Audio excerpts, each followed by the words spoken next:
போன கிளாஸில் நாங்கள் இந்த விஷயத்தோட நிப்பாட்டியிருந்தோம். அதில் இவரை பற்றி பார்க்க வேண்டியிருக்கு. இவர பேர் பயனர் அப்படி இல்லைன்னா யூசர்னு சொல்லுவாங்க. கணனியை பயன்படுத்துகிற நபரை நாங்கள் பயனர் அப்படி இல்லைன்னா யூசர்னு சொல்லுவோம். ஸோ இந்த மொத்த சிஸ்டத்தையும் பயன்படுத்த போகிற அந்த நபரை நாங்கள் பயனர்ன்னு சொல்ல வேண்டியிருக்கும்.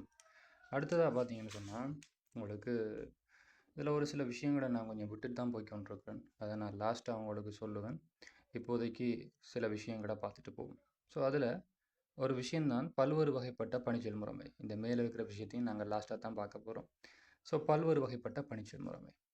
உங்களோட கணனியை பொறுத்த வரைக்கும் நீங்கள் பல வகையான பணிச்சொல் முறைமைகளை நிறுவிக்கொள்ள முடியும்.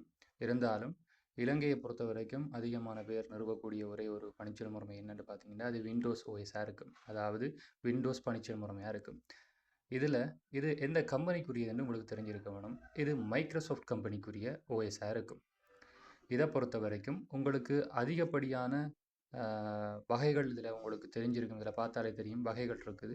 விண்டோஸ் எக்ஸ்பியிலேருந்து விண்டோஸ் 8 வரைக்கும் உங்களுக்கு போட்டிருக்குது.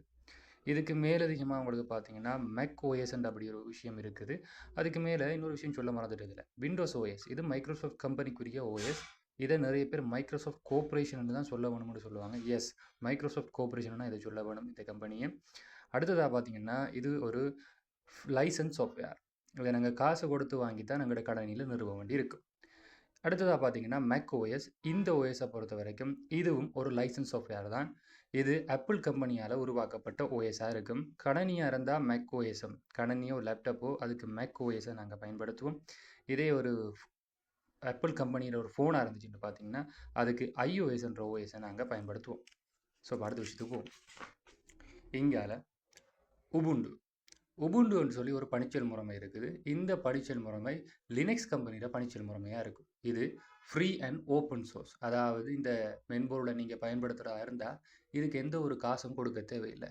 இலவச திறந்த மூல மென்பொருள் அப்படின்ட்டு தமிழில் சொல்லுவாங்க. இது தெரிஞ்சிருக்க வரும். அடுத்ததாக பார்த்தீங்கன்னு சொன்னால் ஆண்ட்ராய்டு ஓஎஸ்ன்னு சொல்லி வரும்.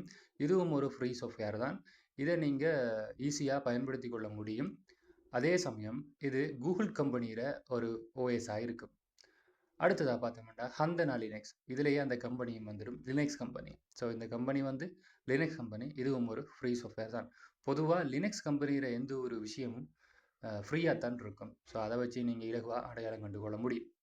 சரி, ஸோ இது முக்கியமான விஷயம். இது வரைக்கும் பார்த்தது உங்களுக்கு விளங்கியிருக்கும்னு நினைக்கிறேன். இப்போ அடுத்த விஷயத்துக்குள்ளே போக போகிறோம். இதை நாங்கள் பணிச்சொல் முறைமையை வகைப்படுத்தல் அப்படின்னு சொல்லுவாங்க. அதே சமயம் இப்போ வந்திருக்கிற புது சிலபஸில் நிறைய மாற்றங்கள் நடந்திருக்குது. அதில் சில விஷயங்களை எடுத்துட்டாங்க, சில விஷயங்களை புதுதாக ஆட் பண்ணியிருக்கிறாங்க. ஸோ நான் என்ன பண்ண போகிறேன், இந்த புத்தகத்தை வச்சுக்கொண்டு உங்களுக்கு ஒரு சில விஷயங்களை மட்டும்தான் சொல்ல போகிறேன். புது புத்தகம் என்ற கையில் இப்போ வரும்பொழுது நான் அதுக்கு பிறகு அந்த புது புத்தகத்தை வச்சும் சில விளக்கங்களை உங்களுக்கு தர இருக்கிறேன். இப்போதைக்கு நீங்கள் செய்ய வேண்டிய விஷயம், நான் சொல்கிற விஷயங்களை பார்த்துக்கோங்க, நோட் பண்ணிக்கொள்ளுங்க. எங்கேயாவது டவுட்ஸஸ் இருந்துச்சுட்டா அதை எனக்கு கமெண்டில் போடுங்க. நான் அதை வச்சு கொண்டு உங்களுக்கு தேவையான விஷயங்களை விளங்கப்படுத்துறதுக்கு ரெடியாக இருக்கிறேன்.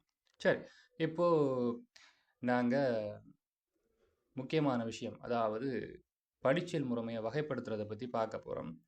ஸோ இதில் பார்த்தீங்கன்னா கீழே ஒரு நோட் இருக்கும். இந்த நோட்டை இருக்க பாருங்கள். ஒரு தடவையில் ஒரு பயனருக்கு மட்டும் சேவையை வழங்கும் பணிச்சொல் முறைமை இதுவாகும் அப்படின்னு சொல்லியிருக்காங்க. இதை நாங்கள் தனிப்பயன்பாட்டு பணிச்சொல் முறைமை அப்படின்னு சொல்ல வேணும். ஸோ இந்த ஓஎஸ் அப்படிப்பட்டதாக இருக்கும்டா ஒரு பயனருக்கு ஒரு தடவையில் ஒரு பயனருக்கு ஒரு சேவையை மட்டும்தான் இது வழங்கும். உதாரணம் MS-DOS பணிச்சொல் முறைமையாக இருக்கும். அடுத்தடுத்து பார்த்தீங்கன்னா பல்பயன்பாட்டு பணிச்சொல் முறைமை இருக்கும். ஸோ இது எப்படிப்பட்டது என்று சொன்னால் ஒரு தடவையில் ஒன்றுக்கு மேற்பட்ட பயனர்களால் கணினிக்கு தொழிற்பாடுகளை மேற்கொள்ளக்கூடியதாக இருக்கக்கூடிய பணிச்சொல் முறை இதாக இருக்கும். ஸோ ஒரே சமயத்தில் பல வேலைகளை இதில் செய்யக்கூடிய மாதிரி இருக்கும். சிம்பிளாக சொல்லாத வளம் தான். இந்த பணிச்சொல் முறைமையில் ஒரே சமயத்தில் பல வேலையை செய்யக்கூடிய மாதிரி இருக்கும். ஸோ இதுக்கு விண்டோஸ் சர்வர், லினக்ஸ் மாதிரி ஓஎஸை நீங்கள் பயன்படுத்தி கொள்ளலாம். அடுத்தது பல்கொள்பணி பணிச்சொல் முறைமை. ஸோ இது ஒரு தடவையில் பல செயற்பாடுகளை மேற்கொள்ளக்கூடிய பணிச்சொல் முறைமை இதுவாகும். இதன் மூலம் தனிப்பயனரால் ஒரு தடவையில் பல செயற்பாடுகளை மேற்கொள்ள முடியும். உதாரணம் Windows 7, Windows 8, Ubuntu, Mac OS அப்படியான விஷயங்கள். இப்போ இருக்கிற காலத்தில் இந்த ஓஎஸ் தான் அதிகமாக பயன்பாட்டில் இருக்குது. கடைசியாக இருக்கிற ஓஎஸ் இது நிகழ்நேர பணிச்சொல் முறைமை ஓஎஸ். இந்த ஓஎஸ் வந்து ஏடிஎம் அல்லது கணிப்பான் மாதிரி விஷயங்களில் பயன்படுத்தலாம்.